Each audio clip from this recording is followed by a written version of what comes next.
不去。事到如今，我们也只能相信团长和副团长一定没问题的。在团长，外面一定出事。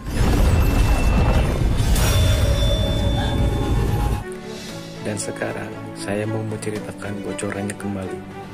Dan jangan lupa untuk subscribe, klik loncengnya, dan juga lupa like. Selamat menikmati. Gaskeun.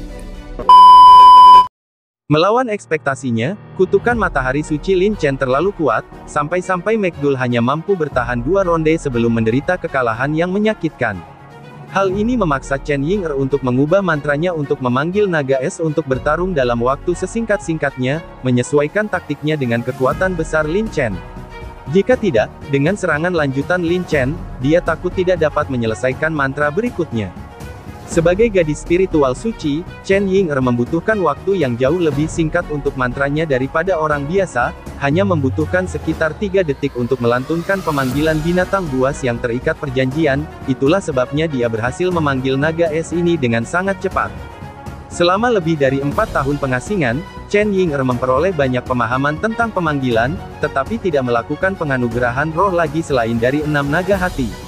Itu karena dia merasakan bahwa penganugerahan roh menunjukkan efek yang lebih besar dengan McDool dan binatang buas yang terikat perjanjiannya, menyebabkan banyak variasi yang fantastis. Naga es itu melolong begitu muncul, membentangkan kedua sayapnya untuk melindungi Chen Ying'er di balik punggungnya, sambil melepaskan napas biru dingin ke arah Lin Chen. Wajah Lin Chen berubah muram. Tentu saja, dia tidak percaya bahwa mengalahkan McDool akan menghasilkan kemenangan melawan Chen Ying'er, karena gadis muda ini menunjukkan kemampuannya sebagai Spirit Master langkah ke-9 dalam pertandingan sebelumnya, sangat mampu memanggil binatang ajaib, gerbang pemanggilan makhluk sebelumnya telah menyebabkan gelombang berjuta-juta binatang, membuatnya sangat sulit untuk dilawan. Ini juga sebabnya dia langsung menggunakan kutukan matahari suci, karena dia tidak bisa membiarkan Chen Ying'er melepaskan kekuatannya untuk memanfaatkan sihir pemanggilannya semaksimal mungkin. Kesenjangan kekuatan antara naga es dan matahari suci terlihat oleh semua orang di dalam stadion yang panas itu. Hanya area di sekitar Chen Ying'er dan Ice Dragon yang tidak terpengaruh oleh panas yang disebarkan oleh Sein Sun Fire Dragon yang menyebabkan semua area terasa sangat panas. Tidak diragukan lagi, Sein Sun Fire Dragon jauh lebih kuat, dan terlebih lagi, mantra Lin Chen masih berlangsung. Tidak seorang pun tahu apa yang akan menjadi langkah selanjutnya baginya untuk bergabung dengan Sein Sun Curse, tetapi semua orang meramalkan bahwa itu tidak akan lemah. Pertarungan telah mencapai tahap ini, Chen Ying'er berada dalam posisi yang sangat tidak menguntungkan. Tubuh Chen Ying'er tiba-tiba mengeluarkan gerimis putih susu, dan segera, sebuah bayangan ilusi besar terangkat dari punggungnya. Siluet itu tampaknya berbentuk manusia, tetapi begitu muncul, seluruh stadion mulai bergema dengan suara raungan binatang buas yang mencengangkan. Sungguh pemandangan yang spektakuler. Bahkan hanya suara-suara ini saja menyebabkan tubuh Lin Chen bergoyang, dan memengaruhi naga matahari suci juga. 2 cahaya gerimis dipancarkan dari tubuh Chen Ying'er, salah satunya mendarat di McDool yang jauh, yang menahan api matahari suci, dan yang lainnya di naga es tepat di depannya. Segera, pemandangan fantastis melonjak keluar. Yang pertama kali terlihat adalah naga es raksasa di depan Chen Ying'er. Naga itu langsung membengkak, serangan biru esnya berubah menjadi putih seluruhnya. Kabut es putih yang gerimis menutupi separuh stadion dalam sekejap mata, naga es itu tiba-tiba melesat hingga mencapai panjang lebih dari 30 meter. Napasnya dengan paksa menghentikan api naga matahari suci, es dan emas merah saling terkait dan menyebabkan gangguan. Ini sudah merupakan penampakan naga es dewasa. Para ahli di kuil spiritual semuanya tercengang melihat pemandangan ini. Sejauh yang mereka ingat, belum pernah ada mantra pemanggilan yang memungkinkan binatang ajaib bayi langsung menjadi dewasa, menyebabkannya bangkit ke kekuatan dewasanya. Di sisi lain, McDool yang menerima dorongan dari cahaya putih yang dilepaskan oleh Chen Ying'er juga mengalami perubahan besar. Tubuhnya tiba-tiba membengkak hampir 2 kali lipat, berubah menjadi naga hitam raksasa sepanjang lebih dari 30 meter, mengeluarkan raungan rendah sambil melepaskan energi spiritual kegelapan berwarna ungu tua yang menggerogoti api matahari suci dengan kecepatan tinggi. Yang mengejutkan, McDool mengeluarkan teriakan panjang lagi, tubuhnya yang hitam dengan cepat berubah menjadi putih. Banyak perubahan terus muncul, sampai ia langsung berubah menjadi naga es dewasa yang mengepakkan kedua sayapnya untuk terbang menuju Chen Ying'er, dan melepaskan napas ke arah Lin Chen yang jauh. Semua pemanggil menyaksikan pertempuran itu dengan mata tercengang, bahkan pemanggil yang paling berpengalaman pun sangat terkejut. Sihir pemanggilan Chen Ying'er adalah sesuatu yang belum pernah mereka lihat atau dengar sebelumnya. Kemampuan apa itu? Kemunculan naga es kedua menyebabkan penampilan Lin Chen berubah drastis. Menghadapi satu naga es dewasa sudah sangat sulit, jadi dengan yang kedua ini di sini, Sein Sun Fire-nya hampir tidak akan bisa mempertahankan keunggulannya. Chen Ying'er tetap mempertahankan raut wajah yang sama saat dia terus melantunkan mantra. Tanpa dorongan dari Sein Spiritual Dress miliknya, kekuatan sihirnya terbatas, tetapi jangan pernah lupa bahwa dia adalah Spiritual Sein Datar pertama yang pernah muncul dalam beberapa ribu tahun terakhir di Spiritual Temple. Sosok besar di punggungnya adalah Guts Dischan dari Beast God. Setelah lebih dari 4 tahun bermeditasi mendalam, Chen Ying'er akhirnya memilih jalannya sendiri sama seperti Lin Xin yang memilih jalan menyederhanakan sihir yang rumit dan Sima Xian memilih gaya bertarung yang ganas. Jalannya adalah integrasi sempurna dari kemampuan Beast God. Kedua cahaya putih itu berasal dari domainnya yang tercipta dari penggabungan Spiritual Bestowal dan Guts Dischan miliknya Beast God Domain. Kekuatan Beast God Domain terletak pada efek target tunggalnya yang kuat dalam jarak yang jauh. Satu-satunya efeknya adalah amplifikasi, yang berlaku pada panggilan Chen Ying'er. Naga es muda telah berubah menjadi naga es dewasa setelah mendapatkan dorongan dari Mythological Beast Domain, dan McDull juga mendapatkan peningkatan kekuatannya yang signifikan. Ditujukan pada skala yang lebih besar, dorongan individu akan semakin kecil seiring bertambahnya jumlah target. Seharusnya giliranku, Chen Ying'er menyatakan secara diam-diam, mantranya tiba-tiba berhenti saat dia merentangkan tangannya ke atas, dan mengarahkannya ke langit. Seketika, sosok besar di punggungnya hancur, berubah menjadi titik-titik cahaya berkilau yang tak terhitung jumlahnya menuju kedua naga es Chen Ying'er dan bergabung ke dalam tubuh mereka. Kekuatan sementara turunan dewa, Chen Ying'er berteriak lucu, menyebabkan pemandangan yang tak terlupakan muncul. Sihir Lin Chen berikutnya baru saja selesai dipersiapkan, tetapi dia menemukan dengan mengejutkan bahwa suhu matahari suci miliknya benar-benar anjlok, karena sihirnya dipatahkan secara paksa. Rasa dingin yang menusuk langsung menyerangnya, membekukannya seperti patung es.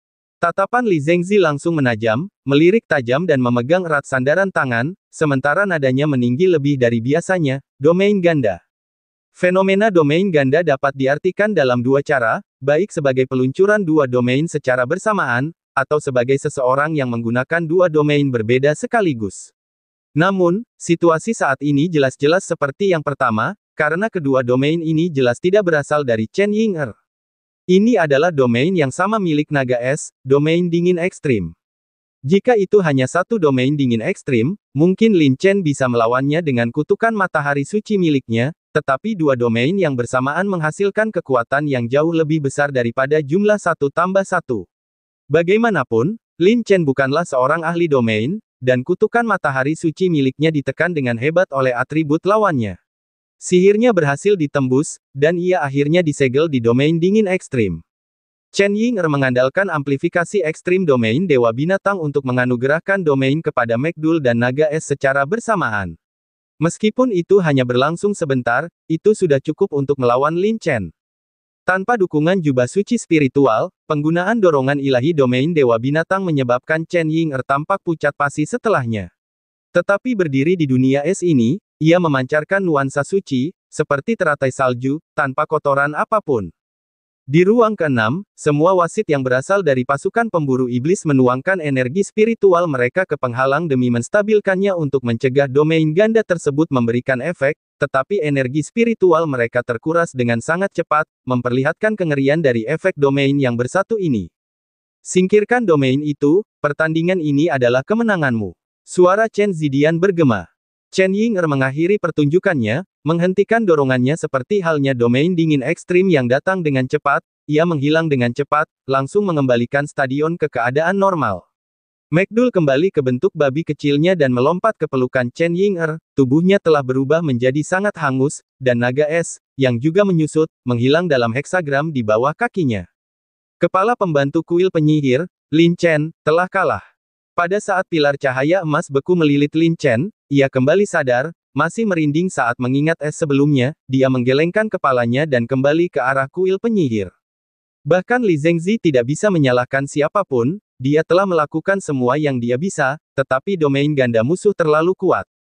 Chen Ying'er tidak memiliki lawan yang mudah. Setelah mengakhiri Domain of Extreme Ice miliknya, tubuhnya sedikit bergoyang saat dia berjalan keluar dari panggung. Para pemanggil dari kuil spiritual semuanya tercengang oleh pertandingan itu. Jadi, sebenarnya mungkin bagi seorang pemanggil untuk menggunakan cara seperti itu. Ini adalah domain pertama yang mencapai prestasi seperti itu di kuil spiritual, bahkan domain Beast Emperor milik Chen Hongyu jauh dari kata sebanding. Chen Ying'er menggunakan kekuatannya sendiri untuk membuktikan pernyataan San Sui sebelumnya. Memang, di levelnya, San Sui sama sekali bukan lawannya. Bright Glimmer of Hope secara bertahap semakin mendapat persetujuan dari para ahli dari 6 kuil besar. Orang yang memiliki kesan paling dalam adalah Li Zhengzi, yang awalnya percaya bahwa Long Hao Chen adalah satu-satunya yang benar-benar luar biasa di tim, dengan paling banyak hanya Chai Er yang juga luar biasa. Namun, dari pertempuran sebelumnya, dia dapat melihat bahwa anggota mereka yang lain juga tidak ketinggalan. Chen Ying'er dan Wang Yuan sama-sama menguasai domain, dan domain yang sangat kuat, menyebabkan Zhengzi menyimpulkan bahwa bahkan dia pasti perlu mengeluarkan sumber daya yang sangat besar untuk mengalahkan mereka. Turnamen terus berlanjut setelah babak ini, hanya tersisa 24 orang lagi. Pertandingan selanjutnya sangat cemerlang dan bervariasi karena para kontestan menjadi semakin kuat.